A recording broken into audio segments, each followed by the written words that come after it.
Hello everyone, welcome back to our channel Tech AI. On today's video, I'm going to show you how to sign out of PhotoLeap. It's very quick and easy. So let's get started. First of all, open the PhotoLeap app on your phone. If you don't have the app yet, you can get it from Google Play Store or the Apple App Store. Once you do that, go ahead, launch the app, then sign in.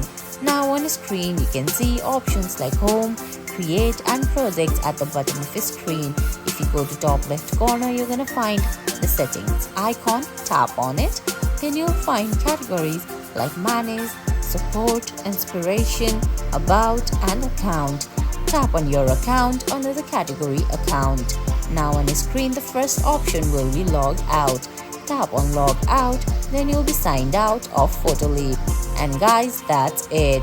That's how you sign out of PhotoLeap. I hope you found this video helpful. If you did, please give it a thumbs up, leave a comment, subscribe to our channel and hit that bell icon. See you in the next video. Thanks for watching.